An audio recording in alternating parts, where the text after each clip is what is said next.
Good afternoon, everyone. Thanks for being here. Before we get started with today's presentations, I wanted to cover a couple of housekeeping matters. First of all, this is our final Business in 2024 Tuesday webinar for 2024. So I guess it's our final one ever. The new title will be Business in 2025 when we start back up next year. But given that Christmas Eve and New Year's Eve fall on a Tuesday, we decided that we would take those weeks off and start back up again in January. So no webinar next Tuesday or the following Tuesday. The other thing is that when we restart in January, which if I'm looking at a calendar, actually it would be January 7th, we will be following roughly the same format. We are going to do 30 minutes instead of 45, finding that that time frame might work better with our attendees, and will still give us sufficient time to be able to cover all the topics that you're interested in hearing about. So we will be back again on January 7th on a Tuesday for 30 minutes. It will continue to be Gabe and I hosting. It'll be Gabe's turn on January 7th. So you'll see him. I realize I feel like I've been gone for a little while. You've had some guest moderators, and I'm sure they took good care of the program.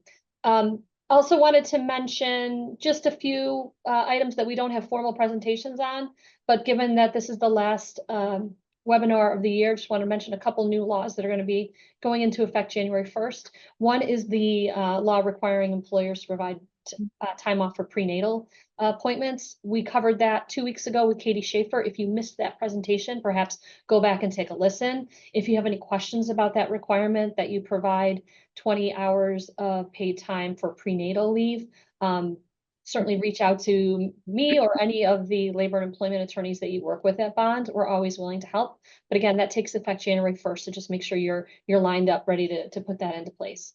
Another thing is just the what seems to be an annual occurrence many past years, an increase in the minimum wage. So increase to upstate to $15.50. Downstate would be up to $16.50. Well, in New York City, I should say. And, so a 50-cent change there. Sure you're in sync with your payroll providers on that, but just wanted to mention it. And another one's a little more obscure that I read about recently, but to the extent we have contractors on this webinar that do some work with New York State and do work under Article 8 of the labor law, prevailing wage, there's a new requirement that you register. There's going to be a state registry, and that's effective December 30th. We don't have a formal presentation on that today. I'll hope to cover it early in the new year. But if you are a state contractor, perhaps you're in construction, something similar, I would hopefully you've heard about this new registry. If not, it is on the DOL's website, and you can get more information there. So just wanted to cover those few things that have come across my desk recently that I thought were timely. And with that, I'm going to introduce our presenters for today. I am not Teresa. This is an older slide. I'm Kristen Smith. I'm doing the welcome right now. Now I'm going over the agenda. First, we have Dory Bailey, who is a partner in our business office here in Syracuse, talking about a banking development that I know that I've been hearing about in the popular news media, but that deals with overdraft fees in banking accounts, and there's been some new litigation around that. So Dory's going to talk about that. Then we have Jennifer Schwartzat, who is a partner in our Rochester office, who is a litigator, talking about an interesting case that our U.S. Supreme Court is going to be taking up soon.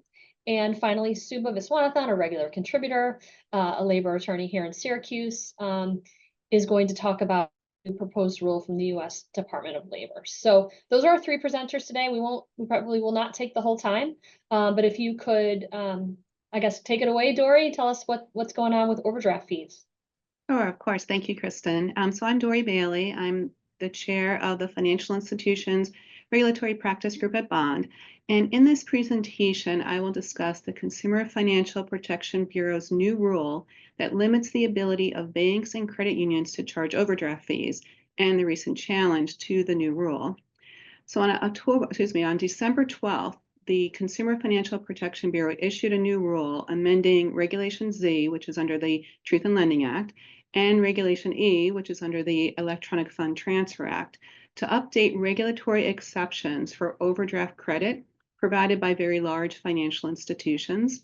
And under the new amendments, very large financial institutions that provide these extensions of overdraft credit will need to comply with consumer protections required for similar products, unless the overdraft fee is a small amount that only recovers estimated costs and losses. Now, these amendments apply only to very large financial institutions defined as insured depository institutions and credit unions with more than $10 billion in assets. And the rule does not change the regulation for overdraft services offered by financial institutions with assets of $10 billion or less. However, the CFPB does plan to monitor the market's response to the new rule and then determine whether or not to change the rules for financial institutions that do have less than or equal to $10 million in assets. So down the road, it potentially could apply to these smaller institutions. Now, the CFPB found the majority of the banks and credit unions with over $10 billion in assets, roughly 68% of those financial institutions, charge between $30 and $37 per transaction that incurs an overdraft fee. And more than half of these large banks and credit unions charge $35 as a transaction fee from a transaction that results in an overdraft. Now, the CFPB issued their new rule to reduce the overdraft charges paid by consumers at these large banks and credit unions. Now, the rule basically updates two regulatory exceptions from the statutory definition of a finance charge under the Truth in Lending Act. So first, the rule updates an exception that currently provides that a charge for an overdraft is not a finance charge if the financial institution has not previously agreed in writing to pay items that overdraw an account. So if there's no written agreement, it's not a finance charge under the current rule. But the new rule narrows this exception to no longer apply to what they call above break-even overdraft credit that is offered by a very large financial institution, which generally means that overdraft fees that result in a profit for very large financial institutions would no longer be an exception from Regulation Z and the Truth in Lending Act. So the final rule gives financial institutions the ability to determine whether an overdraft charge is considered above this break-even overdraft credit by either calculating its own costs and losses based on a standard provided in the rule or relying on a benchmark fee of $5. So basically, the break-even overdraft credit would mean that these larger banks would have to figure out what their costs and losses are based on these overdrafts, how much it costs them to provide the overdraft services, or they can just rely on a benchmark fee of $5 and not charge more than $5 per overdraft versus what they're currently charging, which was about $35 per overdraft. Second, the final rule updates a related exception, providing that a charge imposed on an asset account in connection with an overdraft credit feature is not a finance charge if the charge does not exceed the charge for a similar transaction account without a credit feature. So what that means is if there's another type of account, let's say, that does not have any type of credit feature, no type of extension of credit associated with it, let's say it's just a monthly charge that the bank charges on a particular account of maybe $30 monthly maintenance fee per month, then the overdraft charge of, let's say, $30 would not exceed the charge for that similar transaction account, which is being charged a $30 monthly maintenance fee, and therefore the overdraft charge of $30 again would not be considered a finance charge. So another exception to the definition of a finance charge. However, in the updated rule, the updates will clarify what would be a comparable charge based on the changes in the new rule. Now, the new rule will also prohibit the required use of pre-authorized electronic fund transfers, or EFTs, for repayment of overdraft credit provided by these very large financial institutions. So this change will provide consumers with a choice of at least one alternative method of repayment of an overdraft. And as a result of this change, overdraft credit offered by these very large financial institutions cannot be conditioned on consumers agreeing to automatic debits from their checking account to repay the overdraft. So consumers could still opt into automatic payments on a periodic basis if that's what their bank or credit union offers, but the consumers will have the right to repay the overdraft credit by an alternative method such as depositing funds into the account if they would prefer to do so. Now, the final rule is scheduled to take effect on October 1st, 2025. However, on the same day that the final rule was issued, December 12th, a lawsuit was filed against the CFPB in Mississippi by the Consumer Bankers Association, jointly with the American Bankers Association, America's Credit Unions, the Mississippi Bankers Association, and certain banks that are affected by the CFPB's new rule on overdraft services. Now, in the lawsuit, the Consumer Bankers Association argues that the CFPB exceeded its rulemaking authority and did not consider how the new rule would impact consumers. Specifically, the Consumer Bankers Association argues that overdraft services are not credit or an extension of credit. Basically, they're not a loan because consumers do not have a right to incur overdrafts or defer payment of the overdraft. So therefore, that's how credit is defined within the Truth in Lending Act. And so because consumers do not have this right to incur an overdraft or defer repayment of the overdraft, as a result, overdrafts cannot be regulated under the Truth in Lending Act. They just simply do not fit the definition of credit. Also, the lawsuit points out that the purpose of the Truth in Lending Act is to assure a meaningful disclosure of credit terms in order to protect consumers from inaccurate or unfair credit practices. And the Consumer Bankers Association argues that the CFPB exceeded this disclosure-related scope of the Truth in Lending Act by imposing these price caps and significant restrictions on the terms under which overdraft services can be offered. The Consumer Bankers Association is also concerned that the new rule will impact the ability of consumers to obtain access to funds, to liquidity, through overdraft services because banks and credit unions may stop providing overdraft services or severely limit these overdraft services due to these restrictions and limitations in the new rule. So that's just basically a summary of the new rule and the challenge that is against this new rule. So we'll see how that all turns out. If you have any questions on anything we've discussed, please feel free to contact me, Dory Bailey, and be happy to speak with you. Thank you. Thanks, Dory. Appreciate you being here, sharing that with our attendees.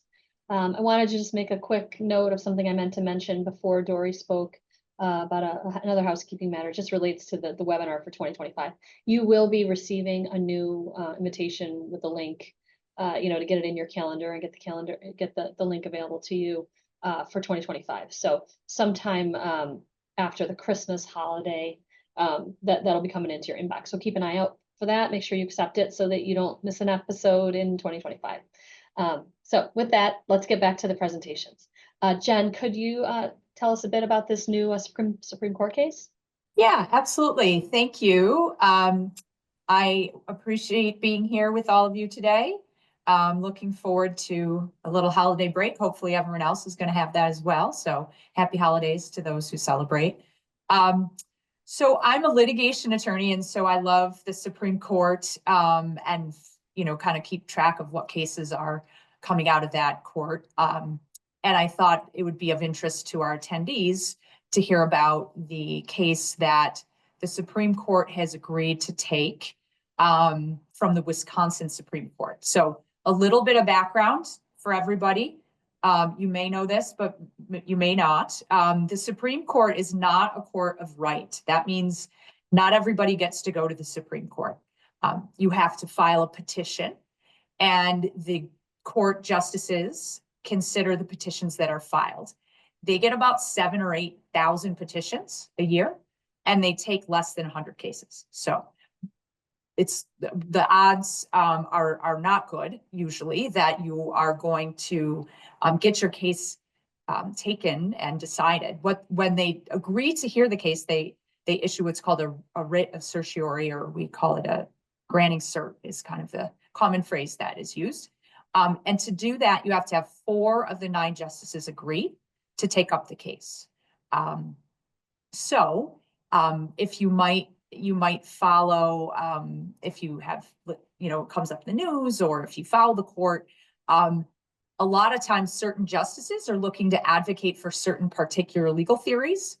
And there are many organizations across the country that tee up these legal issues with the plan for the court to hopefully pick their petition and grant cert. So that is done by design, and trying to, at the lower courts, really design the case so that it would be of interest to the court, because of course, in addition to being exciting if your case gets picked, there are, they try to pick legal issues that will have a great impact on a number of different things.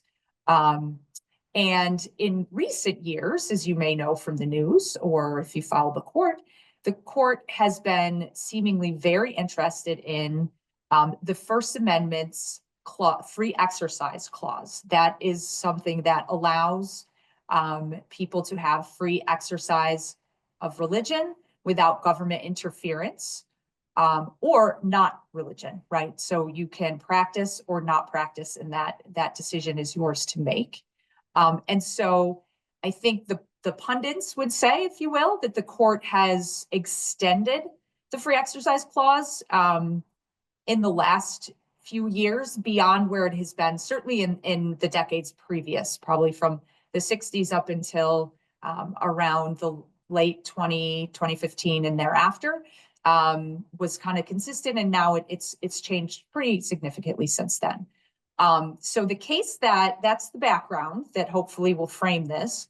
So the case that was granted cert on Friday is Catholic Charities Bureau versus Wisconsin Labor and Industry Review Commission. So that is a case that was filed by Catholic Charities in Wisconsin. In Wisconsin, there is a state law that, and this is true in many states, that require employers, as many of you know on this call, to pay unemployment and taxes to allow for the benefit of employees to have unemployment insurance. And that is an obligation that is on employers. In Wisconsin, as there is in many states, drawing from the federal law that allows religious organizations to be exempted, there is a specific law in Wisconsin that exempts, and I'm going to read the specific definition: church-controlled organizations that operate primarily for religious purposes. So in this case, Catholic Charities took the position that it should be exempt because it is a religious organization. That case was filed in the lower court in Wisconsin. It went all the way up to the Supreme Court of Wisconsin, which is the highest court there. And in a 4-3 decision, so in Wisconsin, they have 7 justices, not 9, like they do in the Supreme Court. But that's what we call split decision. So 4 justices said, no, Catholic Charities is not subject to, they do not get the benefit of the exemption because their main organization is not practicing of a religion.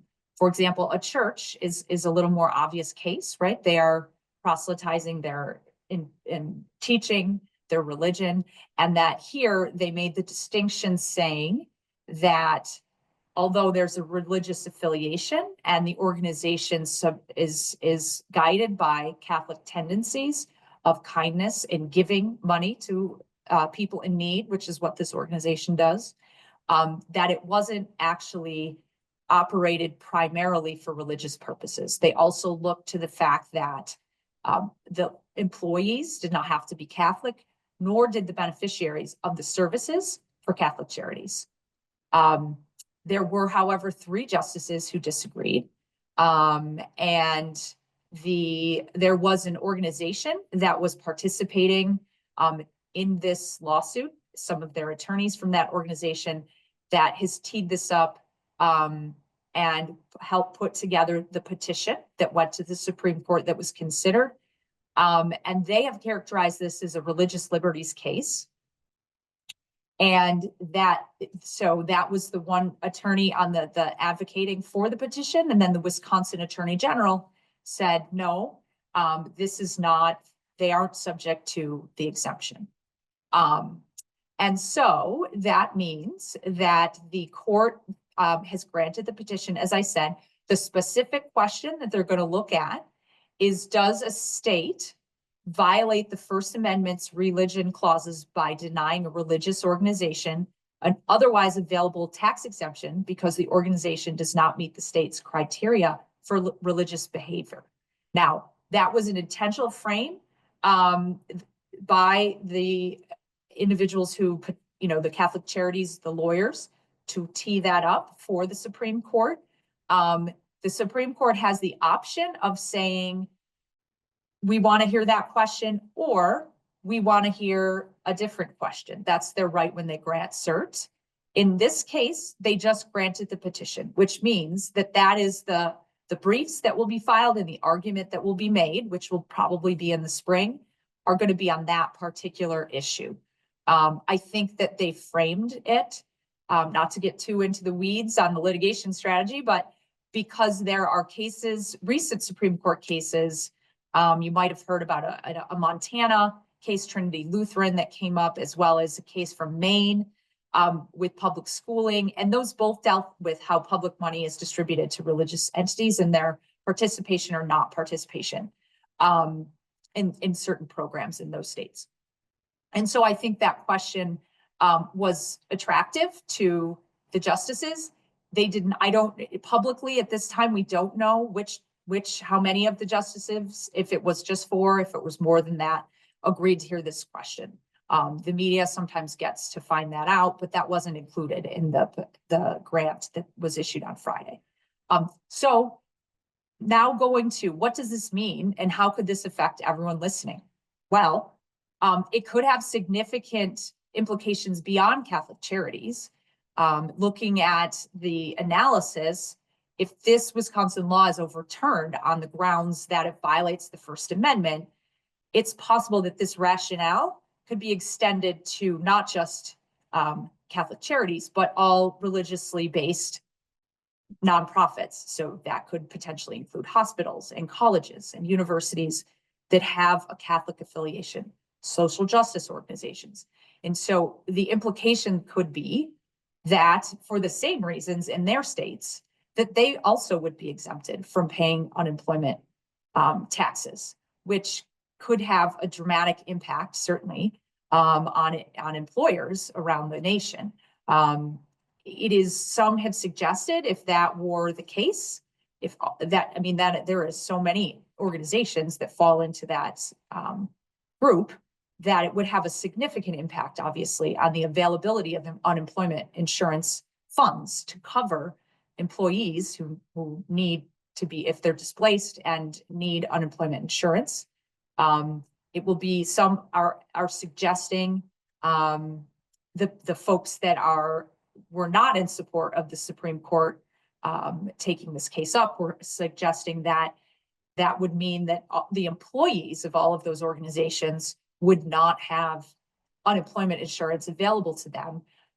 That is not necessarily the ultimate outcome of this. It's a possibility, but to the extent you're hearing that, that isn't a foregone conclusion. If that's the way the court goes, there could be some nuance to that. And every state would be obviously administering their unemployment insurance benefits in the way that they do in the state. And so there would be a lot of nuance on that. But certainly it could be a dramatic impact. Many religious organizations filed what's called amicus briefs. So that's kind of a friendly brief supporting another organization. That's very common in Supreme Court. So organizations that feel like they also might be impacted filed briefs. I would expect, given the potential implications, there will be many, even additional, that there was many petitions just to support granting cert. But when it comes to the actual argument, I would expect that there will be even more organizations who will file amicus briefs on both sides of this issue. And so it is definitely a case that we'll be watching. And if you hear about it, certainly maybe we can make a note to Kristen and she can bring me back in the spring after the arguments happen. But it's certainly a case to watch. So with that, I'm going to pass it back over to Kristen. Thank you. Well, Jen, you read my mind. That was exactly what I was going to say, which is I'm sure we'll be tracking this and we'll have you back, Jen, when it's time to report on the outcome of the case. So thanks for bringing the case to my attention as a great topic for the audience here. So that was great. You bet. All right, so moving on to our third and final presenter today. We have Subha Viswanathan here from our Syracuse Labor Department to talk about development out of the U.S. Department of Labor. Subha, tell us about this new proposed rule. Thanks, Kristen. 2 weeks ago, the U.S. Department of Labor issued a proposed rule to phase out the issuance of certain types of certificates, allowing employers to pay certain employees with disabilities below the federal minimum wage. So just by way of background, I'm sure all of you know, current federal minimum wage is $7.25 an hour. Our New York State minimum wage, as Kristen said earlier, in all regions is more than double that federal minimum wage.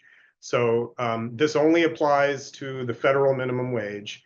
And there's currently a provision of the Fair Labor Standards Act that enables an employer to apply for a certificate to pay less than the minimum wage to employees whose disabilities impair their earnings or productive capacity. And there's an application process that's been set out by regulation. And if an employer applies and the Secretary of Labor determines that the sub-minimum wage certificate should be granted, then the employer is entitled to pay less than the minimum wage to certain types of employees with disabilities. The Secretary of Labor is authorized to issue those certificates if it's determined that the certificates are necessary to prevent the curtailment of employment opportunities for individuals with disabilities. In other words, there has to be some sort of evidence that absent getting one of these certificates, that these employees would not otherwise be employed at all because of the nature of their disabilities and their limitations in performing the occupations for which they'd be hired. The Department of Labor is proposing this rule mainly because it doesn't believe that the statutory condition can be met going forward. It doesn't think that that these certificates are necessary anymore to prevent the curtailment of employment opportunities for individuals with disabilities. And there were several things that the DOL relied on in issuing the proposed rule. So first, the DOL found that there's been significant steps to promote employment opportunities for individuals with disabilities, including technological advances, community advocacy, legislation that would improve those employment opportunities even in the absence of the issuance of these certificates. The DOL also looked at the numbers and saw a steady decline in both the number of certificates that have been issued, as well as the number of sub-minimum wage employees that have been employed under these certificates. So in 2001, there were 424,000 employees who worked under sub-minimum wage certificates, and there were 5,612 certificates issued. In 2024, the number of certificates issued was down to 801, and the number of employees working under those certificates was only 40,579. So really less than 10% of what it was in 2001. The Department of Labor also observed that there's many states have already passed legislation or issued rulemaking that prohibit or restrict the payment of sub-minimum wages under the state laws. New York is one of them. So New York's minimum wage law specifically excludes from the definition of employee anyone employed by a religious, education, or charitable institution if the earning capacity of the person is impaired by a physical or mental deficiency. So what that basically means is under federal law currently, those sub-minimum wage certificates could be issued in to any kind of employer in any industry, regardless of whether it's for-profit or not-for-profit.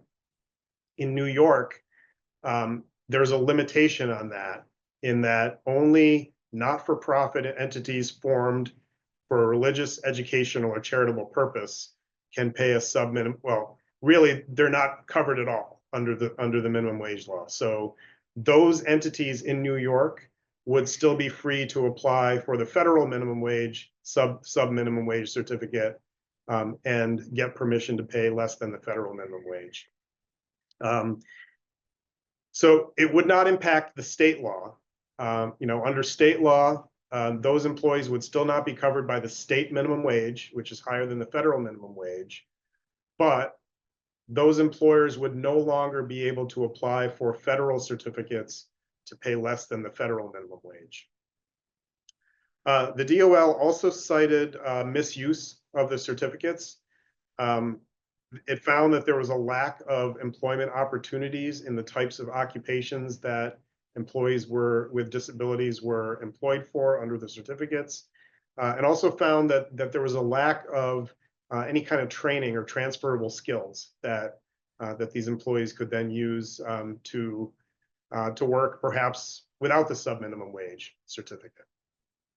So essentially, the DOL kind of felt that the issuance of these certificates kind of had the counterproductive effect of actually curtailing some employment opportunities for these individuals who may otherwise have been able to perform functions and receive a full minimum wage. So if this rule is adopted, any new certificates would cease. The DOL would not issue any new sub-minimum wage certificates. Anybody who currently holds a sub-minimum wage certificate would only be able to continue to apply for renewal for a period of 3 years after the rule goes into effect. Again, right now it's just a proposed rule. The DOL is accepting comments on the proposed rule until January 17th, 2025. And once that deadline passes, presumably the DOL will look at all the comments, and I think it's fairly certain that this rule will go into effect. Great, thanks, Suba. That rule sort of always kind of struck me as being a little outdated at this point. So good to see the DOL's paying attention and cleaning up their regs. All right, well, that's all we got today.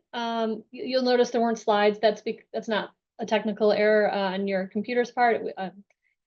Some presenters in some topics lend themselves to slides more than others. So we don't have a PowerPoint presentation today, if anybody was wondering, if that wasn't obvious by now.